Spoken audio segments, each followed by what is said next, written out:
तेच पदार्थ खाऊन कंटाळा आला असेल आणि काहीतरी चमचमीत खायची इच्छा झाली असेल तर ब्रेडची ही रेसिपी नक्की करून पहा, सगळ्यांना खूप आवडेल. बनवायला एकदम सोपी आहे. तर सगळ्यात आधी मी इथं हा गव्हाचा ब्रेड घेतलेला आहे. ब्राऊन ब्रेड गव्हाचा येतो तो घेतलेला आहे. आणि त्यानंतर इथे घेतलेलं आहे चणा डाळीचं पीठ. साधारणतः 3 चमचे चणा डाळीचं पीठ घेतलेलं आहे. ब्रेड किती आहे त्यानुसार पिठाचं प्रमाण घ्यायचं आहे.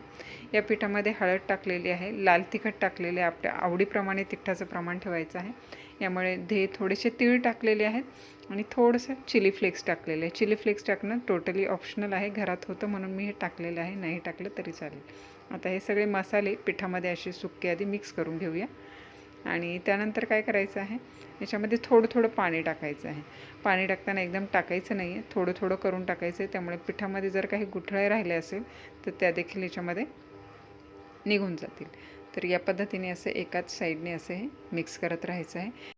पीठ जे आहे ना, आपल्याला एकदम भजीसाठी आपण पीठ करतो ना त्या पद्धतीचं करून घ्यायचं आहे. त्याच्यामुळे थोडं टाकायचं आहे आणि एका साईडने फिरवल्यामुळे काय होतं, पीठ एकदम हलकं होतं. याच्यामध्ये सोडा वगैरे काही टाकायची गरज लागत नाही.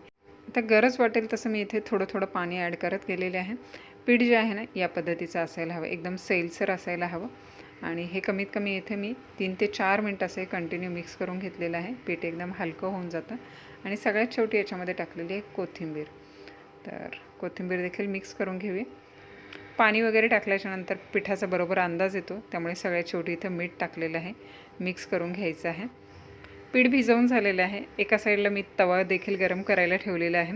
आणि इथे हे ब्रेड जे आहेत ते आपल्याला आधी कट करून घ्यायचे आहेत. ब्रेडच्या साईड वगैरे कट करायची गरज नाही, मी फक्त असा हा मधून कट केलेला आहे. असा त्रिकोणी आकार साधारणतः कापल्याच्यानंतर आपल्याला दिसेल.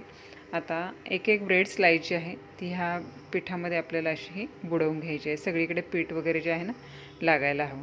आता याच्यामध्ये काय होतं, बऱ्याच जण तळण्यासाठी तळून घेतात डायरेक्टली, पण मी इथं तळून न घेता इथं तव्यावर थोडंसं तेल टाकलेलं आहे आणि तेलावरच आपल्याला असे हे तळून घ्यायचे आहेत. हे चिली फ्लेक्स आणि कोथिंबीर टाकल्यामुळे दिसायला एकदम छान असे दिसत आहे.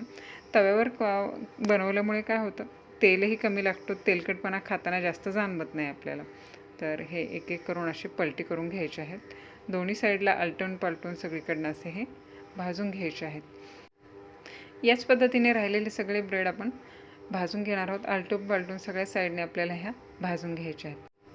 बाहेरचं वातावरण सध्या एकदम थंडगार आहे आणि अशावेळी काहीतरी चमचमीत वगैरे खायची इच्छा होते. तर या पद्धतीने बनवलेले हे ब्रेड कमीत कमी तेलकट होतात. तळून घेतले तर बऱ्याचदा काय होतात, हे तेलकट होण्याची जास्त शक्यता असते. त्याच्यामुळे या पद्धतीने असे हे बनवून घ्या. आणि संध्याकाळच्या चहाच्या वेळी जर खायचं म्हटलं तर एकदम मस्त असा हा स्नॅक्स आहे. मुलं देखील आवडीने खातील. याच्यामध्ये मिरचीचं प्रमाण जे आहे ना मुलांच्या आवडीप्रमाणे कमी जास्त करायचं आहे. इथे चिली फ्लेक्स आणि कोथिंबीरमुळे हे दिसायला अजूनच छान दिसत आहे. तर घरी करून पहा. रेसिपी जर आवडली असेल तर रेसिपीला नक्की लाईक, कमेंट, शेअर करा.